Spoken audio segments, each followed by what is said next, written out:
Hello and नमस्कार, मैं हूं प्रशांत और ये है आपकी इकोनॉमिक का लेक्चर नंबर 11 जिसमें हम करेंगे concept of opportunity cost and concept of marginal opportunity cost. दोस्तों सिंपल सीधी भाषा में बात करें, अपॉर्चुनिटी कॉस्ट का मतलब होता है कि जब आपको दो अपॉर्चुनिटी मिलती है, आप उन दो अपॉर्चुनिटी को अवेल एक साथ नहीं कर सकते। आप केवल एक अपॉर्चुनिटी को ही अवेल कर सकते हैं।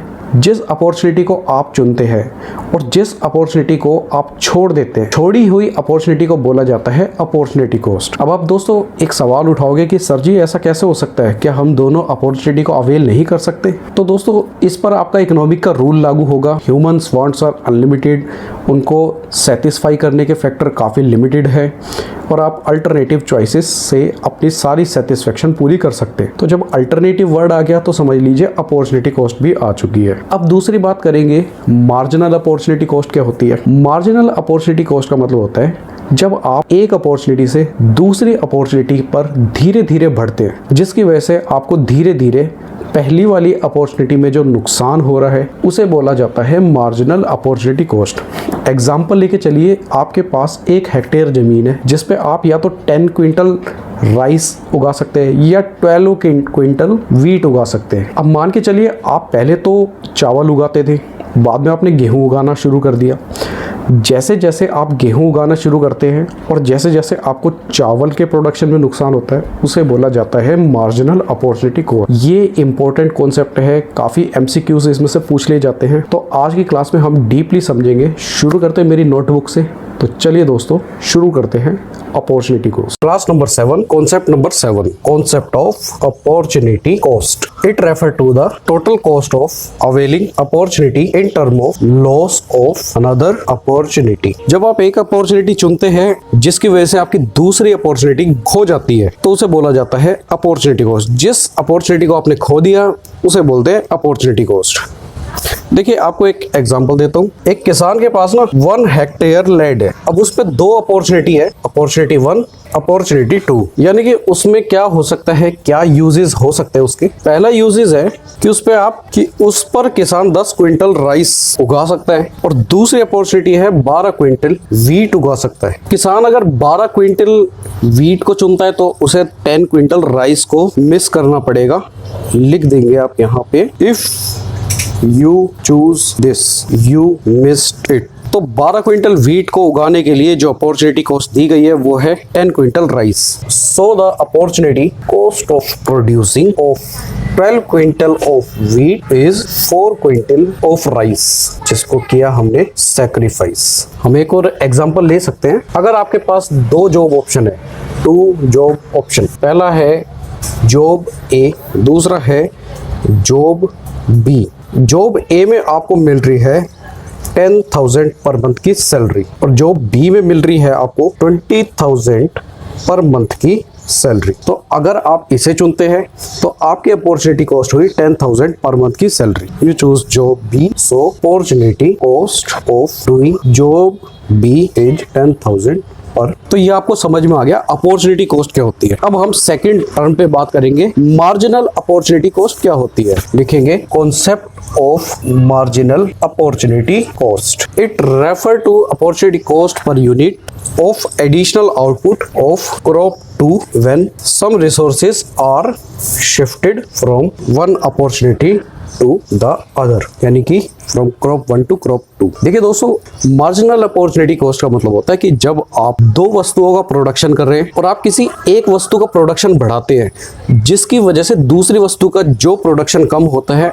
उसे बोलते हैं अपॉर्चुनिटी कॉस्ट। यानी कि जब आप किसी एक वस्तु का थोड़ा सा भी प्रोडक्शन बढ़ाते हैं तो उसके कंपैरिजन में दूसरी वस्तु का कितना प्रोडक्शन घट गया उसे बोला जाता है opportunity cost, marginal opportunity cost. मैं एक टेबल से आपको ये समझाऊंगा, पहले आप इसका एक फॉर्मूला लिख लीजिए।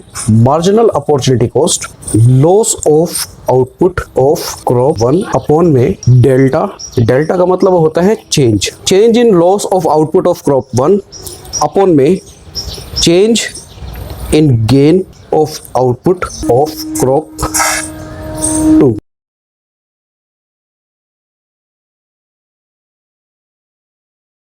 मैं आपको पूरी तरह समझाने के लिए एक टेबल का यूज करूंगा।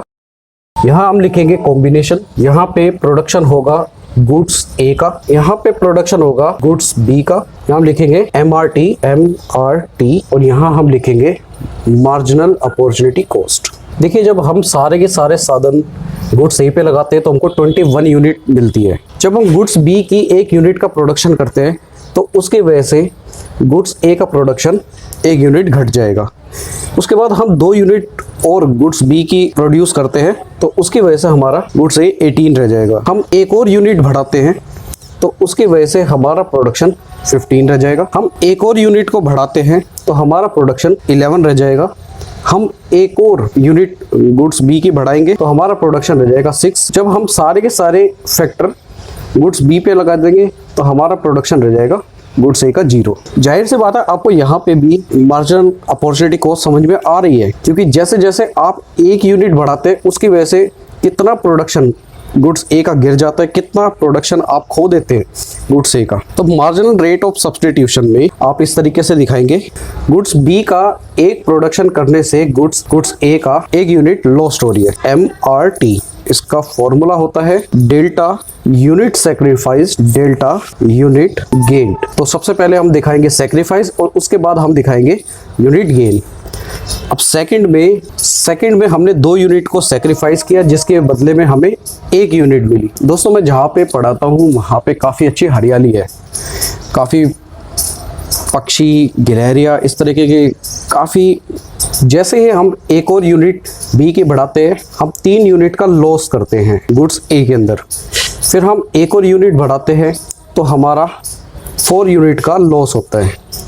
एक और यूनिट बढ़ाने से हमारा 5 यूनिट का नुकसान होता है और एक और यूनिट बढ़ाने से हम यूनिट ए का 6 यूनिट का लॉस कर देते हैं। तो इसी तरीके से मार्जिनल अपॉर्चुनिटी कॉस्ट क्या होगी 1 2 3 4 5 6, क्योंकि जब आप इस फॉर्मूले को अप्लाई करेंगे 6/1 5/1 4/1 3/1 तो आपका ये मार्जिनल अपॉर्चुनिटी कॉस्ट निकल कर आएगा।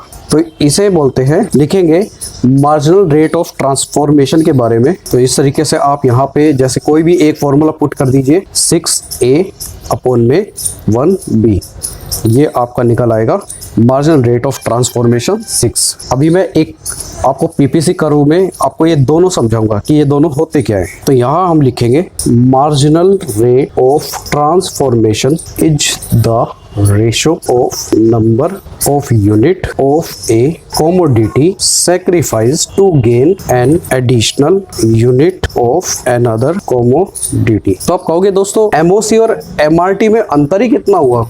तो देखिए एक छोटा सा अंतर होता है, ये एक रेशो होता है। मार्जिनल रेट ऑफ ट्रांसफॉर्मेशन एक रेशो होता है ऑफ नंबर ऑफ यूनिट। इन दोनों डेफिनेशन में बस इतना सा फर्क होता है।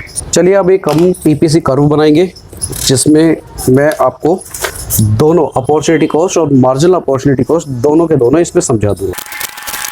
देखिए ये है अपॉर्चुनिटी 1 जिसे आप लिख दो क्रॉप 1, ये है आपकी अपॉर्चुनिटी 2 जिसे आप लिख दीजिए क्रॉप 2। तो देखिए दोस्तों इतना तो आपको समझ में आ ही गया होगा कि जब आपका प्रोडक्शन R to L होता है और आप उस प्रोडक्शन से बी की एक्स कमोडिटी को ज़्यादा प्रोड्यूस करते हैं तो आपका प्रोडक्शन आर से एस की तरफ चला जाता है, जिसे बोला जाता है लॉस। इस पार्ट को जब आप बी का प्रोडक्शन ज़्यादा करते हैं तो ये पार्ट आता है आपका गेन। तो मान के चलिए आपको क्रॉप 2 का प्रोडक्शन करना है, क्रॉप 1 का प्रोडक्शन नहीं करना, तो आप क्रॉप 1 को सेक्रीफाइस कर रहे हैं, जिसे हम लिखेंगे total opportunity cost is equal to crop 1। Total opportunity cost is equal to total loss of output of crop 1, जिसे आप यहाँ से लिखेंगे ओ से लेके जो ए तक का एरिया है, ये हो गया आपका टोटल अपॉर्चुनिटी कॉस्ट। अब मार्जिनल अपॉर्चुनिटी कॉस्ट इसी पीपीसी में समझेंगे हम, कितना आपने लॉस उठाया और कितना आपको गेन मिला, ये है आपकी मार्जिनल अपॉर्चुनिटी कॉस्ट। लिखेंगे यहाँ डेल्टा लॉस ऑफ आउटपुट, ये डेफिनेशन में ये मैं आपको फॉर्मूला पहले भी लिखवा चुका हूँ, ये फॉर्मूला मैं दोस्तों आपको पहले भी लिखवा चुका हूँ, दोबारा लिख लीजिए। तो ये हो गया आपका मार्जिनल अपॉर्चुनिटी कॉस्ट, यानी कि ये वाला पार्ट अपॉन में ये वाला पार्ट। आपसे एग्जाम में जब एमसीक्यूज क्वेश्चन पूछे जाएंगे तो उसमें आपको ये वाला एक ग्राफ दिखा देगा और आपसे काफी ऑप्शंस पूछेगा। इस पॉइंट को आप सी रख दीजिए, आप कोई भी नाम रख सकते हैं, CED। तो आपकी एक तो अपॉर्चुनिटी कॉस्ट इस तरीके से हो गई RS अपॉन में LM, RS अपॉन में LM। और दूसरी आपकी अपॉर्चुनिटी कॉस्ट आप इस तरीके से भी दिखा सकते हैं, CD अपॉन में DE, CD अपॉन में DE।